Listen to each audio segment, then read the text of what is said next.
knows best. Shahjan from the US, he says, I want to buy a house from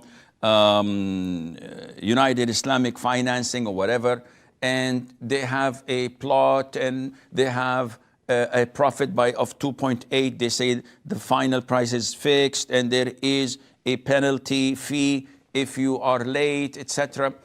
I cannot answer such questions because a lot of the Muslims call me about such financing, and I say I have to look at the contract. And it's not logical for me to look at the contract when it's like 15, 20 pages and there are fine prints all over the place and the devil is in the details. So you cannot just simply say, oh, it says Islamic financing. No, lots of the Islamic financing are un-Islamic. They have scholars on their Sharia board that meets every blue moon, and they discuss few things that are Sharia related, and they sign and they give the verdict. How this is implemented, nobody knows, not even the scholars. They don't have an auditing system to check whether their fatwas are correctly implemented or not. So the Islamic, quote unquote, bank goes and does whatever he wants from the general corporate banking, the standard conventional corporate banking. And whenever someone doubts it and says, oh, but this is haram, this is, we have a fatwa. And nobody knows that this fatwa is on paper, it's not implemented on the ground. So I cannot say that this is halal or haram. But the most authentic opinion among scholars that the late payment fee is riba. Because this is interest taken from a debtor or someone who took a loan from you. So this is interest over a debt. Now, most of these quote-unquote Islamic banks would say, yes, but we don't take this fee, the penalty fee, for ourselves. We give it for charity. It's the same concept.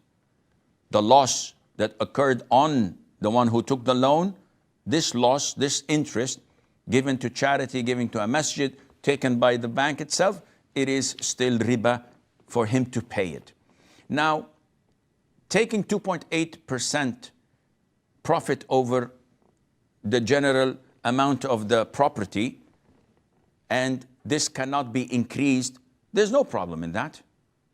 If I have this pen for €1 and I'd like to sell it to you in installments, and I say, okay, I'll sell it to you for €2, 100% profit, no problem. This is fixed. The issue is, you're buying the property from the owner or from a third party financing it. So my name is Asim. I'm interested in buying a house that belongs to Abdullah.